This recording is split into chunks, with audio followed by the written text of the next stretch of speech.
Good morning everyone, welcome to today's YouTube live stream.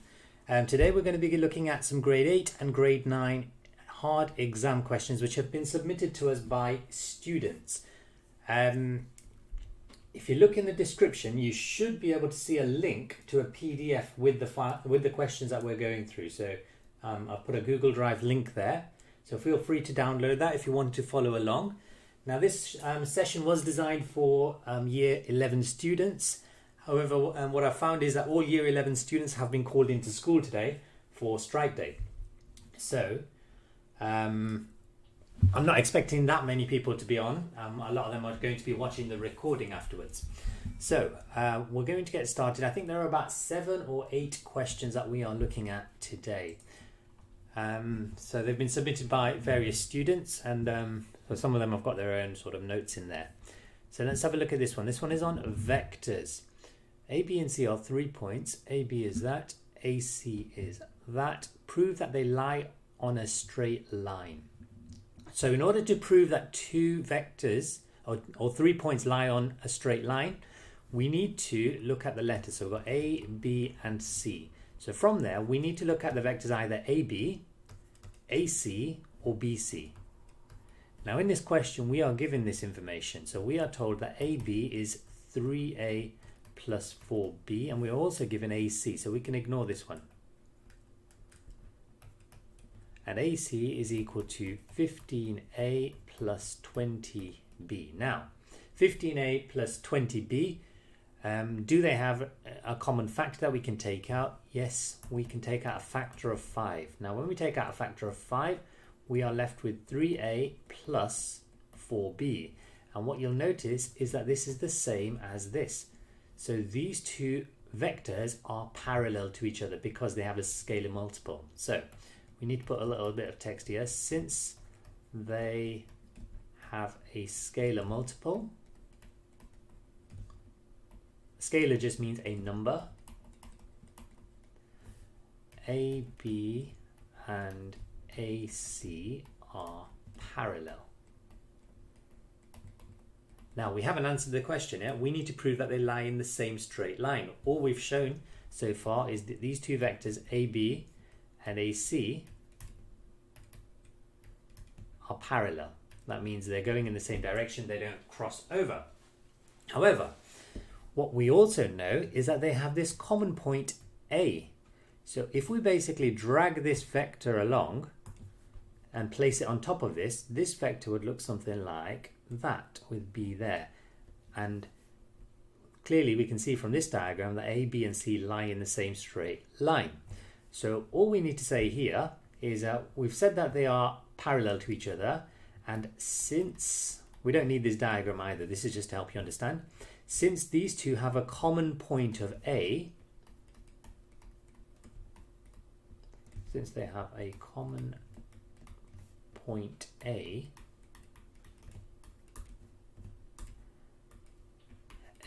B, C lie in a straight line.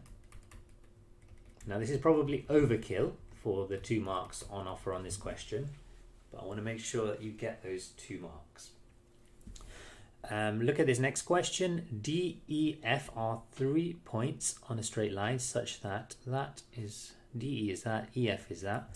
Find the ratio of DF to DE. Now the person that sent me the question has had a go at this question, and that's what the handwriting is here. So the length of DF, what's the length of DF and the length of DE? Okay, length of DE we can do quite comfortably. Length of DF, let's work out the vector DF. So DF is equal to vector DE plus EF. If we add them together, we get minus 7.5 E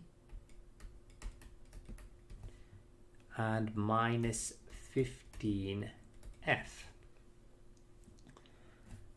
So DF is that, and DE I'm just going to copy, which is 3E plus 6F.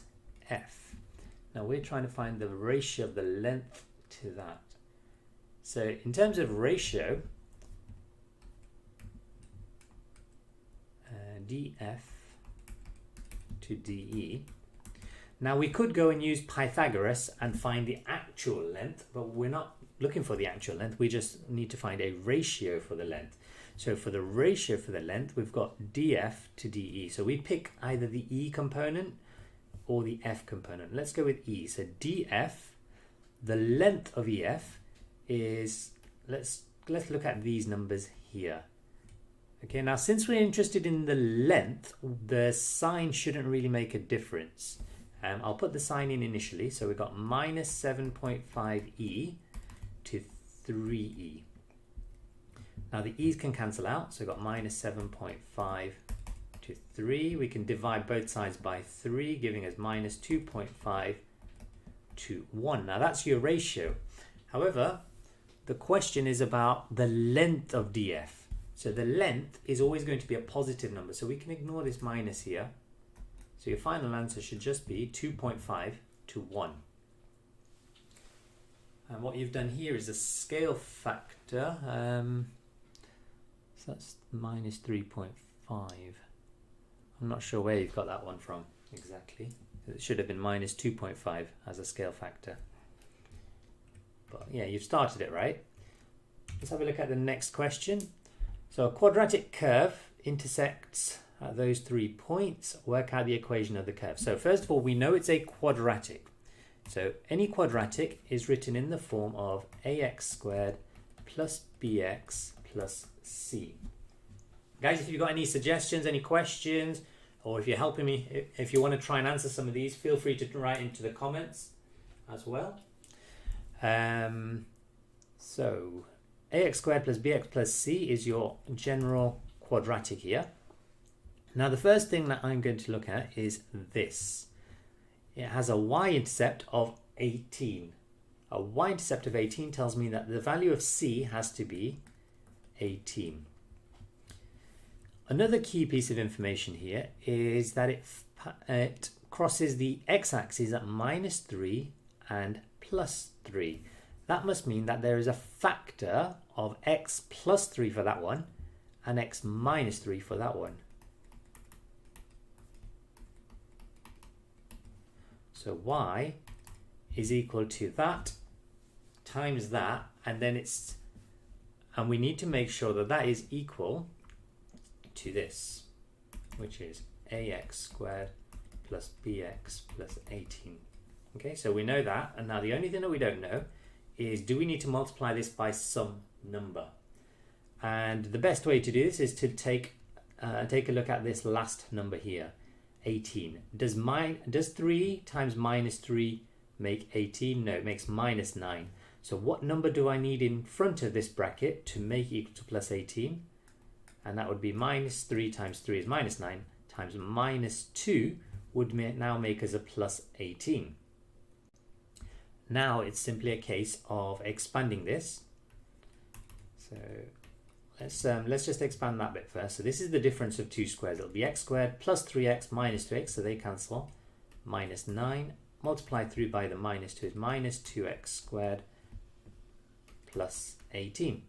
And that there is the answer to your question. B is 0. Okay, so for 3 marks there. A, B, and C are points on the axes shown. The area. Guys, if you've come in a bit late, you can download these slides there's a link in the description to download these slides. And afterwards, what I will try and do is I'll try and upload my annotated slides as well with my notes in. So if you check back after the recording. So the area of the triangle is 28. So it's a triangle with an area of 28. And remember, the area of a triangle is half base times height, or base times height divided by 2. And we know that this is equal to 28. So that means if I times by 2, my base times my height must be 56. So that's my base, and that's my height. And they need to multiply together to make 56. And all it says is work out possible coordinates. So there's millions of right answers to this. So possible right answers. How do I make 56? Well, I can make 56 by doing 7 times 8 equals 56. So let's make this 7. So if this was equal to 7, then the coordinate of C would be 7 and 0. And if this was 8, the only thing I've got to take account of is that B is negative and A is positive. So let's say that this was at 5 and this was at -3. Then my coordinate for A would be 0, 5. And my coordinate for B would be 0, -3. And that is one set of possible coordinates. Now there are millions of right answers. What you need to have is make sure that the difference between those two numbers is 8. And then that number there has to be a 7. But then you could make 56 in other ways as well. So that's not the only way to do it, but it's probably the most common way to do this one. Next one. A solid cube is made from centimeter cubes. The plan view, front elevation and side elevation are shown. How many cubes were used to make the cuboid? Right, so first of all, I'm going to just draw a random cuboid. And I'm going to try and make it look like this. So the plan view is the view from above. And what we see is 6 by 4.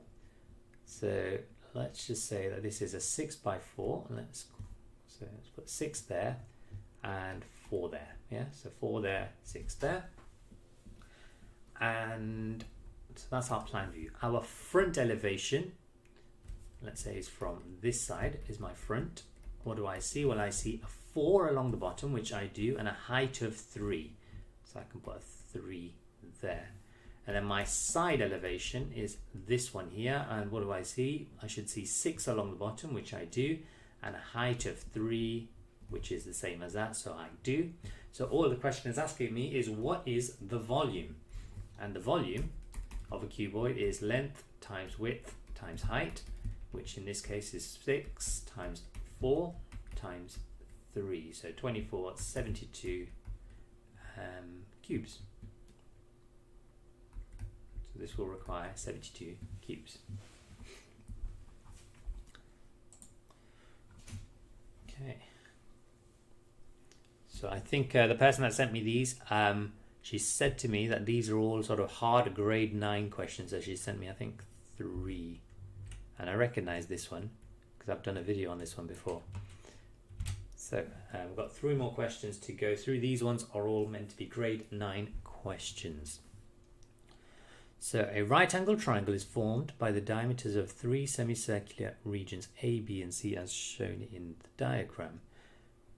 Show that the area of A, this one, is equal to the area of B and C.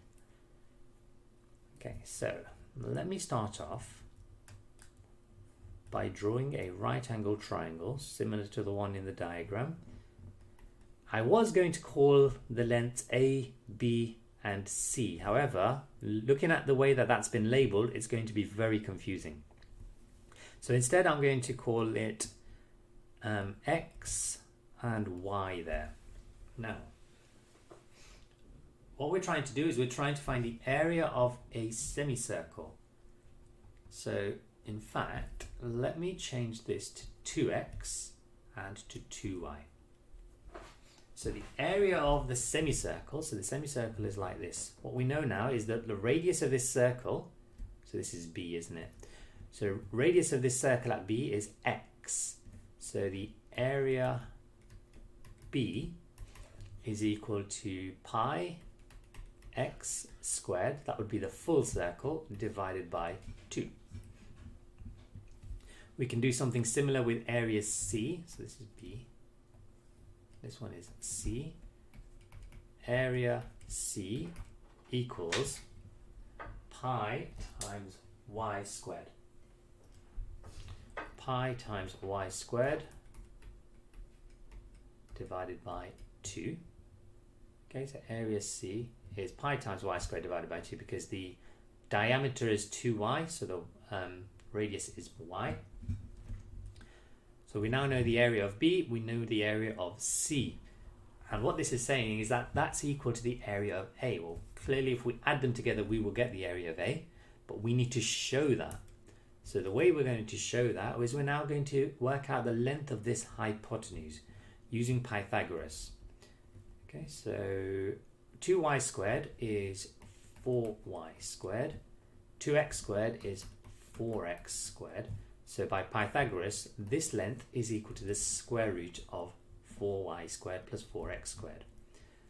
Now from here, that's quite complicated to work with, because what we now need to do is we need to work out half of that so we can find the area of A. But we can simplify this a little bit. We can take out a common factor of 4, and then we have y squared plus x squared, and then the whole thing is inside the square root for now. Because we've taken out that factor of 4, we can now split that as root 4 and root y squared plus x squared. And the root of 4 is 2. So what we've just worked out is the length of that hypotenuse. So in order to find the area of this, I need to look at the radius. Therefore, the radius is half of that. So this radius is equal to this divided by 2, which is basically the square root of y squared plus x squared. So pi r squared divided by 2 will be the semicircle. So semicircle A is pi r squared divided by 2, which is pi. R squared is just this without the square roots, divided by 2. Now we need to show that this plus this is equal to this. So let's see. Area B plus area C is pi x squared over 2 plus pi y squared over 2, which has a common factor of pi by 2, leaving us with x squared plus y squared, which I can just rewrite in that form there. Pi y squared plus x squared divided by 2. And that's that one. Okay, any questions? Feel free to just type them into the chat. We have 2 more questions to go.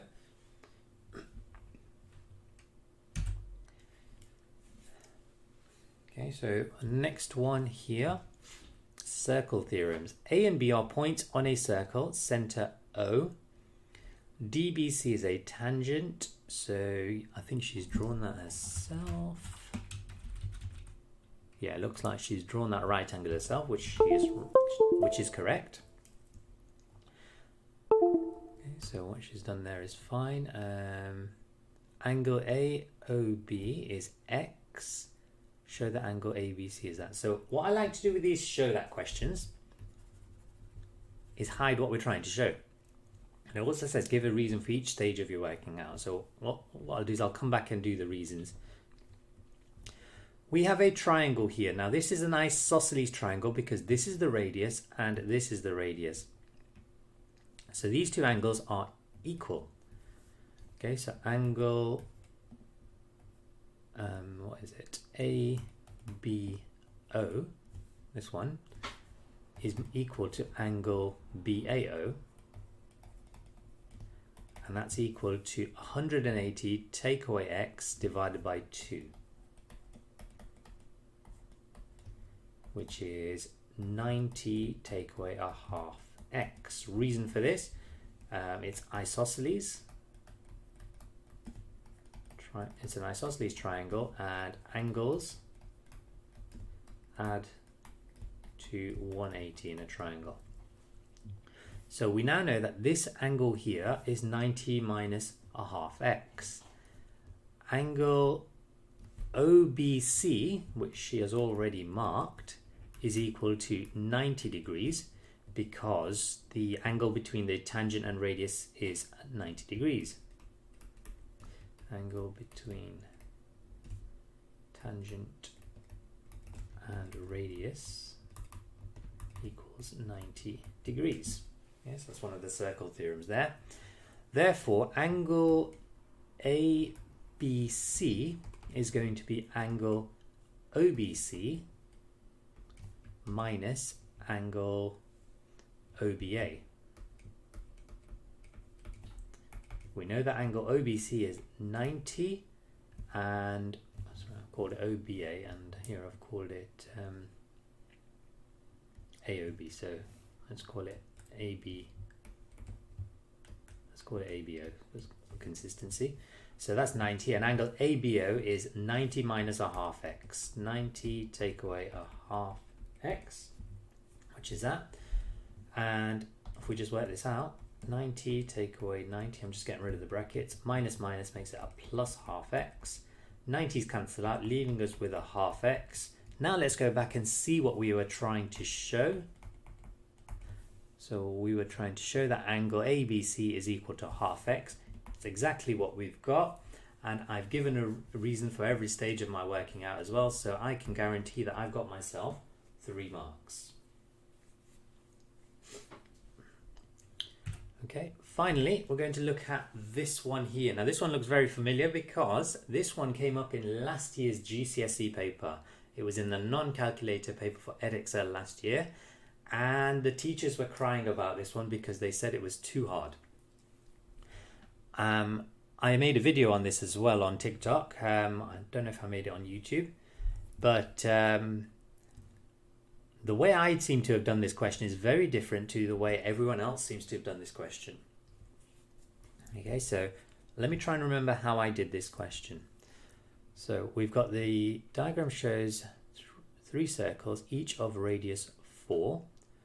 The centers of the circles A, B, C, such that A, B, BC is equal to 4. Okay, so that's 4, that's 4. So we've got a circle with a radius of 4. So the area of each circle, since the circles are identical, area of circle is equal to pi times 4 squared, which is 16 pi. And what we need to do is find this shaded region here. Now the way that I'm going to do this is I'm going to split this into 2, and if I was to draw this in here, right, actually let's get rid of that line. So this region here is basically a sector. Now I need to find the area of this sector. Area of sector. Now the formula for area of sector is theta over 360 times pi r squared. We know that r is 4. The only thing we don't know is theta. So let's see if we can go about working this out. What we are told is that the radius of the circle is 4. So that's 4, that's 4, that's 4, and that's 4. And what this creates is a triangle. And if all of the sides are 4, this must be an equilateral triangle, which means that this angle must be 60, and this angle here must also be 60. So now I know that this angle here is 120 degrees. So the area of this whole sector here is going to be 120 divided by 360 times pi times 4 squared. Remember, this is a non-calculator question, so you must give your answer in terms of pi, so you can't use a calculator for any of this.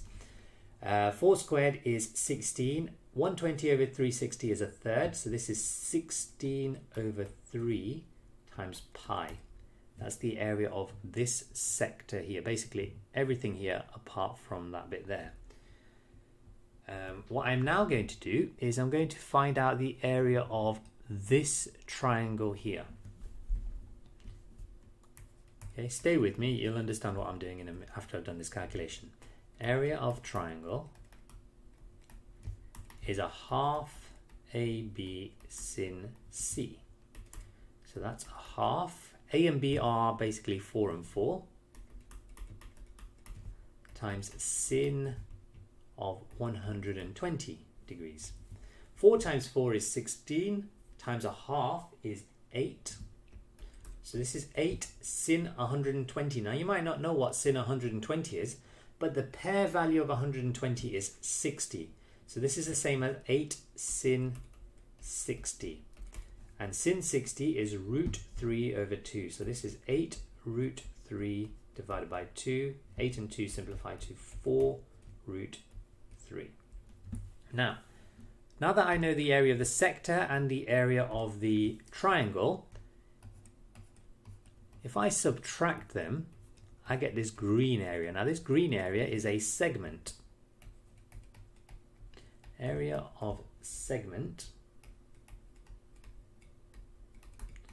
is equal to the area of the sector, which is this, take away the area of the triangle, which is this. So that leaves me with this green area here. So 16 divided by 3 pi minus 4 root 3. Any questions on this, do let me know. Now that's the area of this segment. Now if you look carefully, we have one segment there, we have a second segment here, and if I draw a vertical line here, we have a third segment here and a fourth segment here.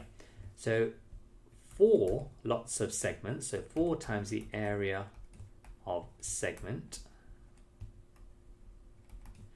is equal to this times by 4, which will be 64 over 3 pi minus 16 root 3. Now to finish off the question, we know the area of this segment, this segment, this segment, this segment. So basically, if you imagine this full circle here, we just need to subtract those 4 segments and that will leave us with these 2 regions. So the area of the circle was 16 pi. So shaded region is 16 pi, take away the 4 segments, which is 64 over 3 pi minus 16 root 3. What's this going to simplify to? So 16 pi is 48 over 3.